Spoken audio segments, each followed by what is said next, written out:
Bonjour à tous et bienvenue dans notre flash webinar sur les voyages aux États-Unis. Merci d'être aussi nombreux aujourd'hui avec nous. Ce flash webinar durera une trentaine de minutes et nous avons alloué 5 minutes aux questions-réponses. Donc dès à présent, vous pouvez vous diriger vos questions vers le chat. Avant de commencer, voilà. Avant de démarrer, pouvez-vous nous confirmer dans le chat que vous nous entendez bien, s'il vous plaît?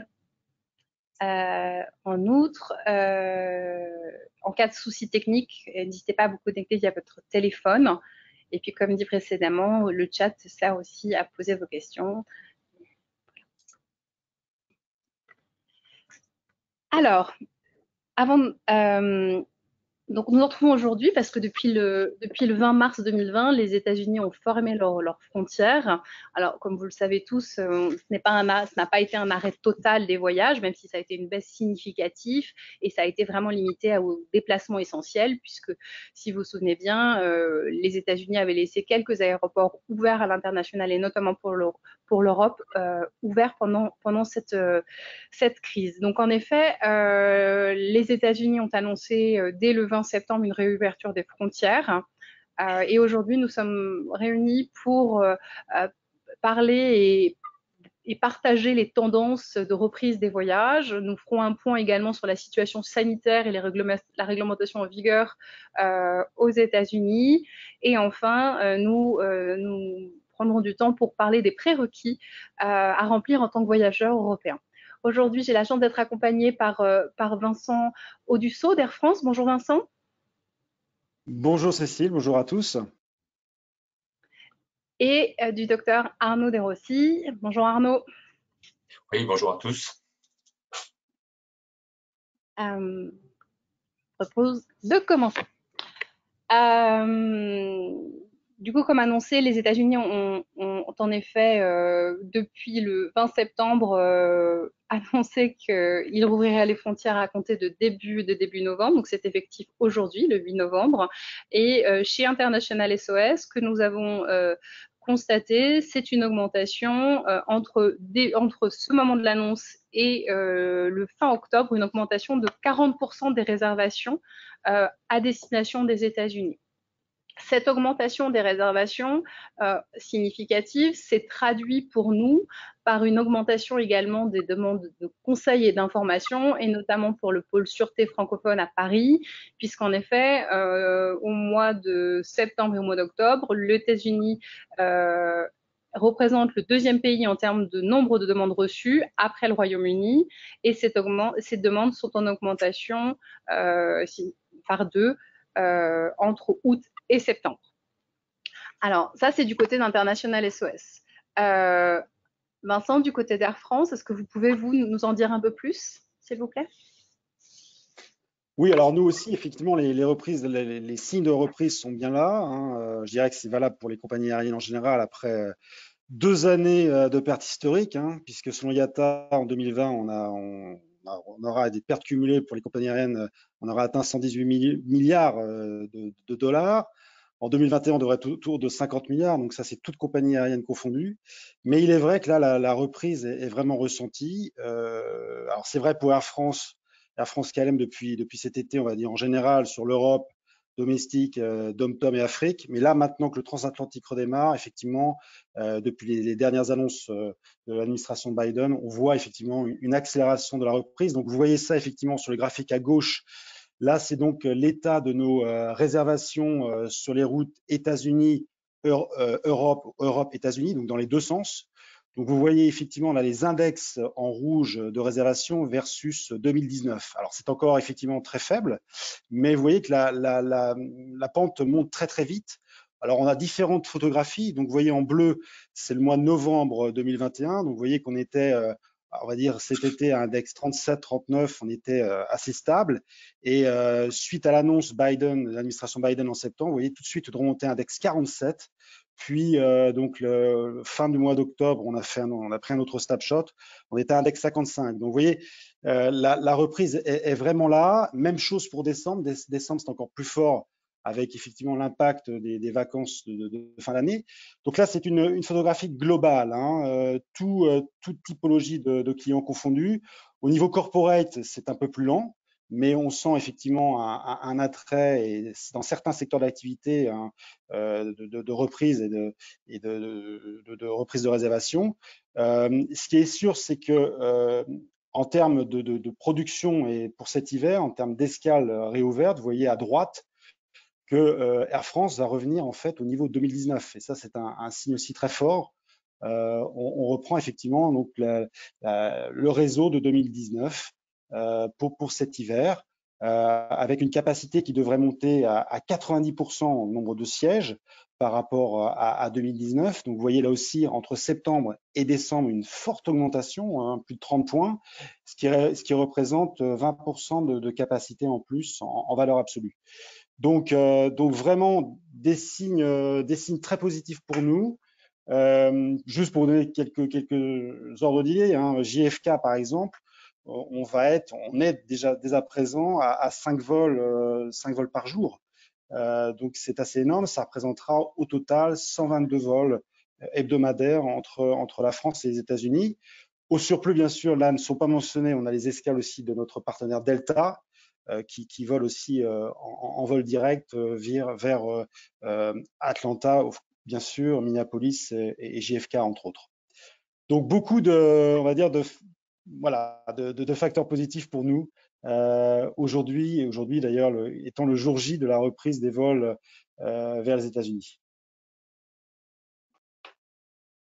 Merci beaucoup, Vincent. Je vous propose maintenant de faire un point sur la situation sanitaire aux États-Unis.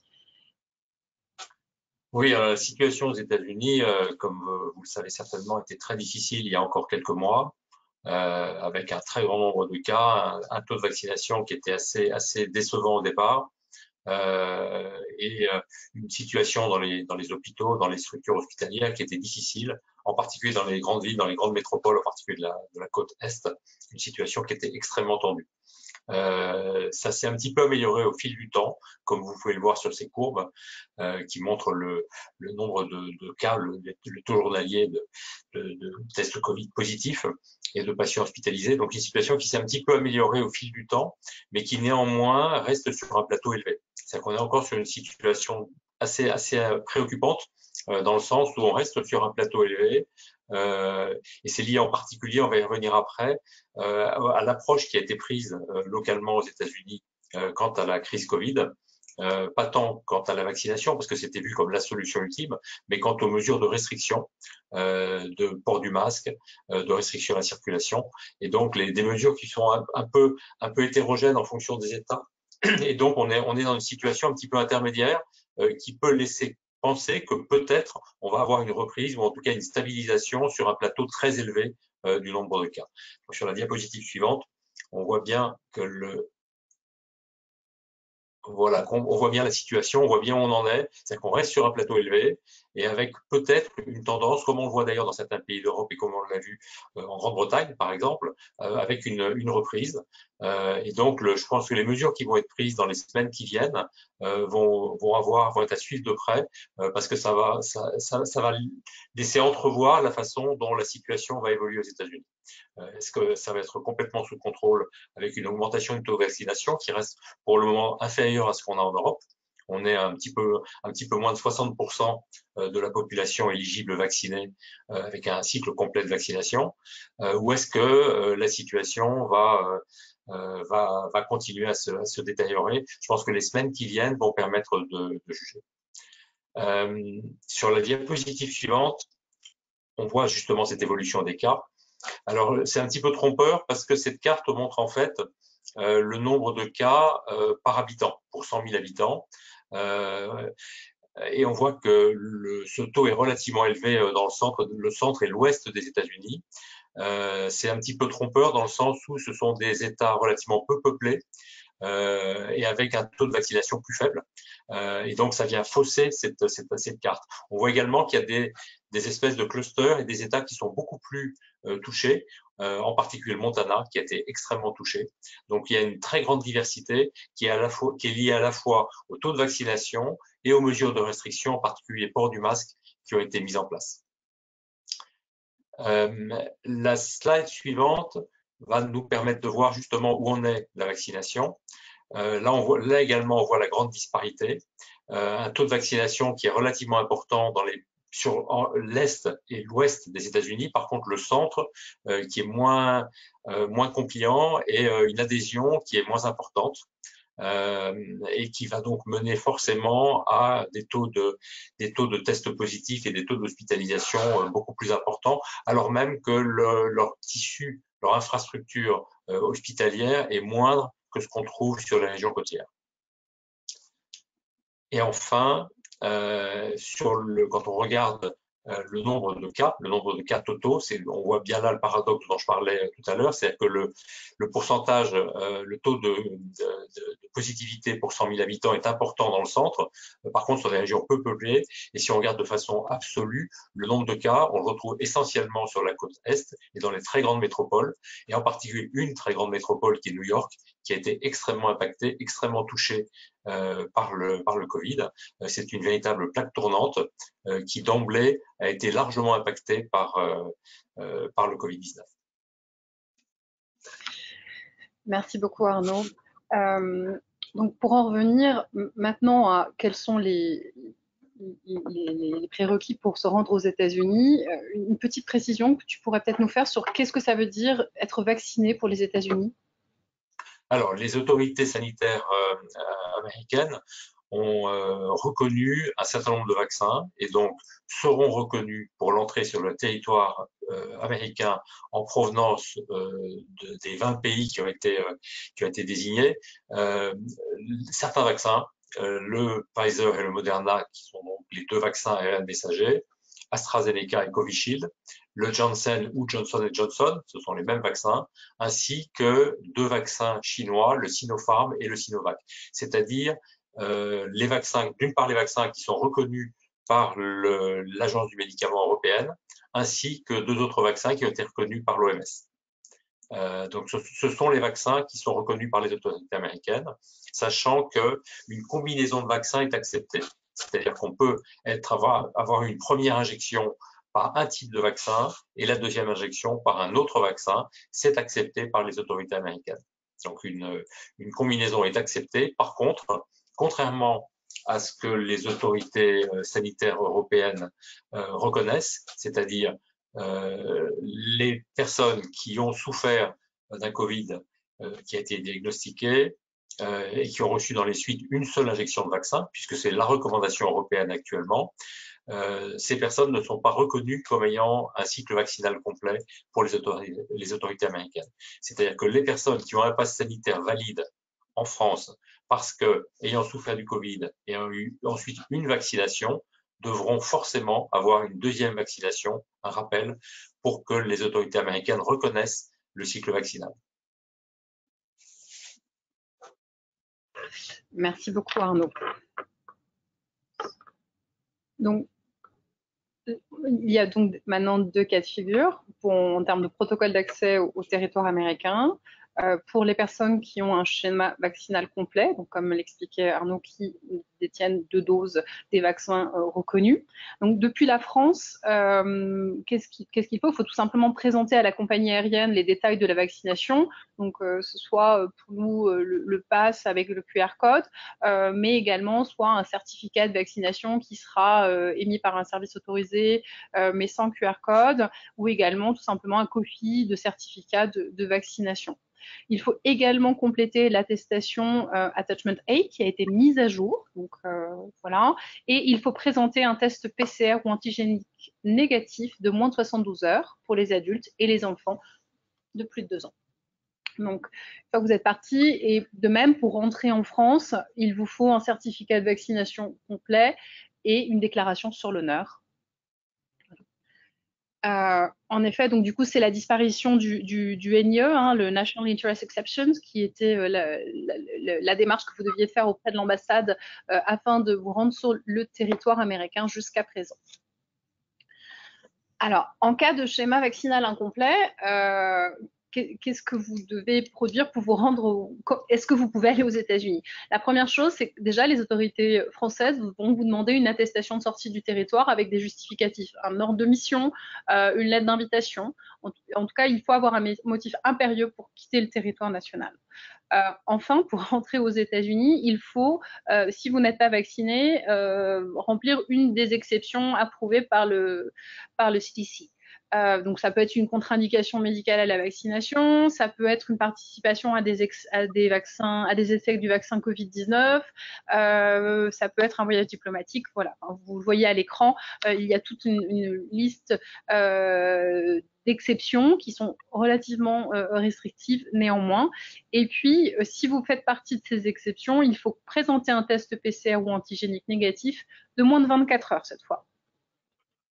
De même, si vous remplissez ces conditions et que vous revenez des États-Unis ou tout simplement vous venez des États-Unis, il faut donc remplir une attestation de motif impérieux. Il faut compléter un formulaire en ligne. Alors, ça dit ici, vous ne pouvez pas cliquer, mais ça sera mis à disposition à l'issue du webinar. Et puis compléter là aussi un test PCR négatif de moins de 72 heures ou un antigénique négatif de moins de 48 heures. Et également vous soumettre à un test antigénique à l'arrivée. Alors, Arnaud, est-ce que, bon, une fois que vous pouvez aller aux États-Unis, comment ça se passe sur place? Est-ce qu'il y a des mesures contraignantes pour les personnes? Alors, à l'intérieur du territoire américain, il y a de fortes disparités selon les États.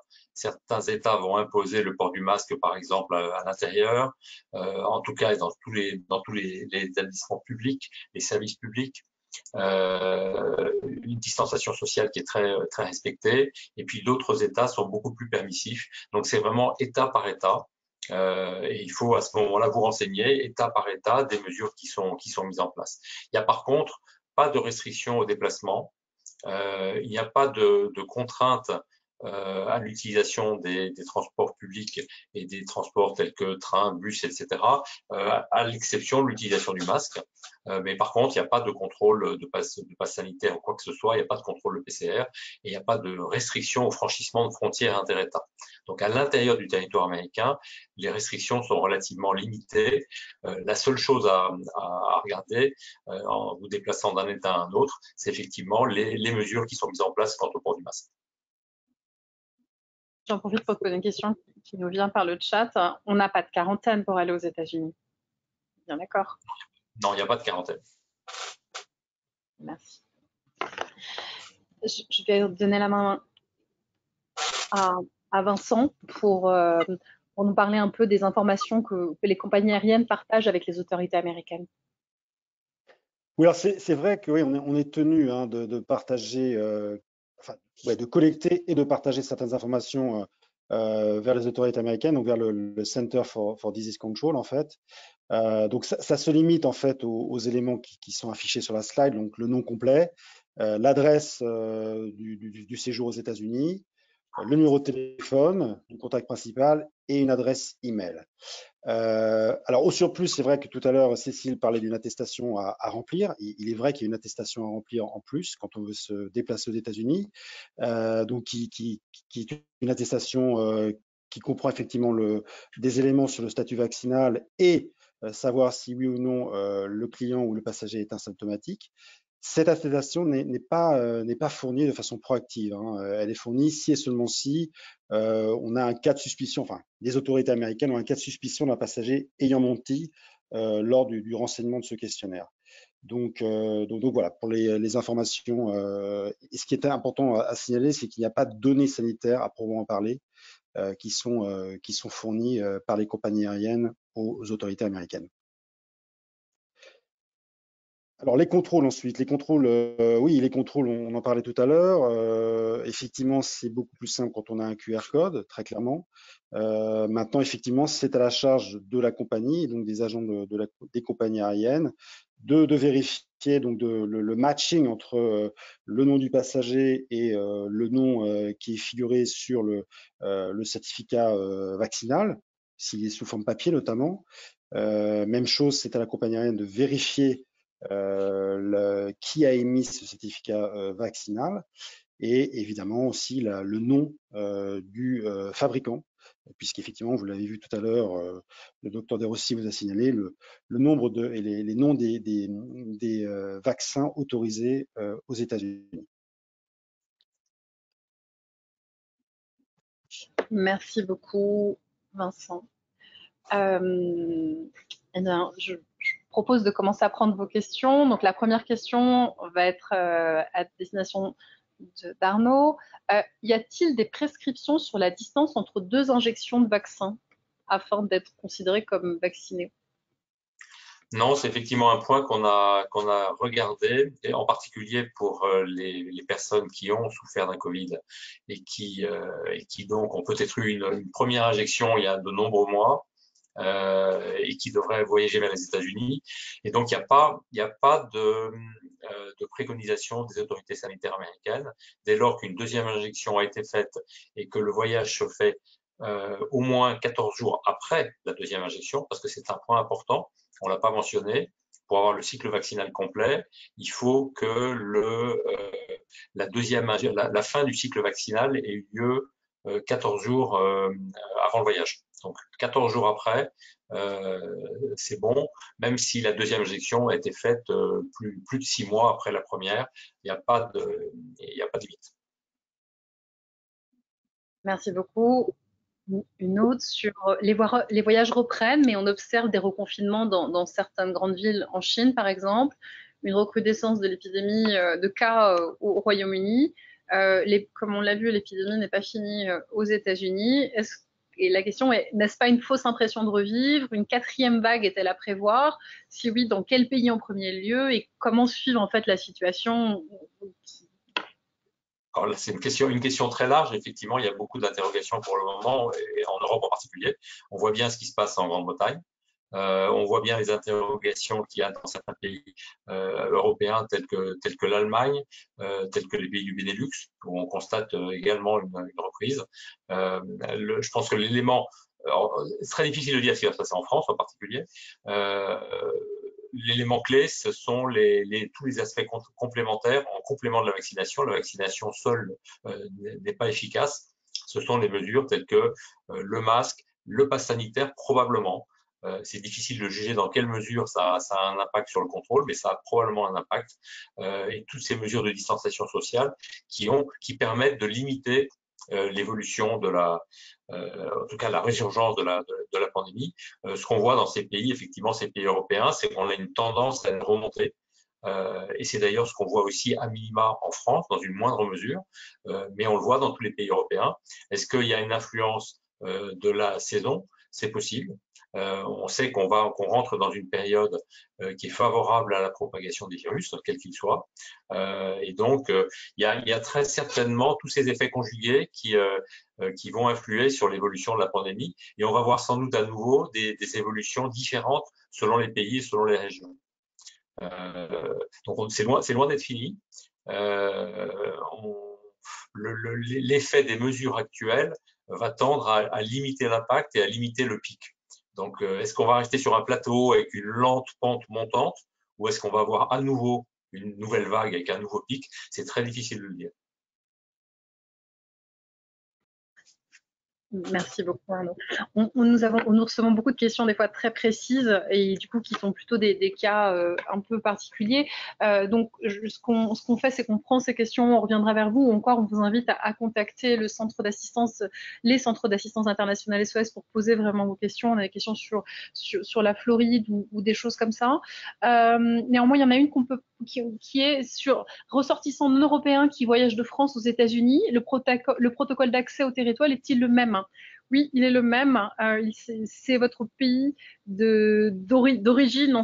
Si vous êtes vacciné et que vous remplissez tous les critères, mais que vous partez depuis la France ou même, par exemple, depuis la Belgique, mais que vous n'êtes pas ressortissant européen, oui, c'est le même protocole. Et à ce sujet, peut-être on peut mentionner le fait que parmi les exemptions, même si c'est très difficile pour le moment de savoir comment ça va être appliqué, parmi les exemptions figurent les ressortissants de pays qui viennent d'un pays où l'accès au vaccin est extrêmement limité et pour lequel moins de 10% de la population est vaccinée. Alors, il sera sans doute très difficile de savoir comment ça va être évalué par les autorités américaines, mais ce point-là fait partie des exemptions. Merci beaucoup, Arnaud. Une question pour vous, Vincent. Les États-Unis ont parlé de traçage de cas contacts réalisés par les compagnies aériennes pour les personnes arrivant après le 8 novembre, donc après aujourd'hui. Qu'en est-il? Le traçage, Oui. non. Imaginez le traçage de cas contacts. Je peux peut-être répondre à ce sujet parce que je pense que Ouais. on est exactement dans le cas de figure des passagers porteurs de maladies contagieuses et pour lequel il y avait effectivement un traçage qui était fait même avant la crise Covid. C'est-à-dire simplement que les compagnies aériennes ont l'identité des passagers, ont le siège où ils sont censés être assis. Et en cas de survenue, par exemple, d'un cluster ou de nombreux cas de passagers contaminés et que donc on peut tracer, on peut ramener ces passagers au vol qu'ils ont pris et on peut retrouver en fait leur positionnement dans l'avion pour essayer de voir quel est le cas initial. Donc effectivement, dans ce cas-là, je crois qu'on se retrouve dans le cas de figure où les compagnies aériennes vont communiquer aux autorités américaines l'identité et le siège des passagers. Oui, c'est tout à fait juste. Donc, je pense que ça répond probablement à la question. Merci beaucoup à vous deux. Une question très pratique. Faut-il refaire un test aux États-Unis pour revenir sur le territoire français malgré le pass sanitaire? Normalement, non, puisque Normalement, dès non. lors qu'on est vacciné, quelqu'un qui a un cycle vaccinal complet revient simplement avec son certificat de vaccination et sa déclaration sur l'honneur. Donc, une déclaration sur l'honneur à charger sur le site du gouvernement français, avec une liste de questions très simples qui, en fait, déclare simplement qu'on ne présente pas de symptômes et qu'on n'a pas été en contact avec un patient contaminé, enfin, un patient Covid. Très bien. Vincent, une première question. Une autre question, mais peut-être elle est. Est-ce que vous avez les premiers retours depuis la reprise, enfin depuis les vols de ce matin? Peut-être déjà tôt encore. Oui, ouais, c'est encore trop tôt là, effectivement. On a eu que quelques vols là qui sont partis ce matin, donc c'est trop tôt, D'accord. malheureusement. Mais ce que je peux vous dire, c'est que les taux de remplissage sont assez élevés. On est assez surpris pour ce début de semaine, en tout cas. Mais il sera certainement intéressant de suivre la façon dont ça se passe une fois les vols arrivés et la façon dont les autorités américaines mettent en place ces mesures. Parce que c'est vrai que ça amène encore à beaucoup de questions.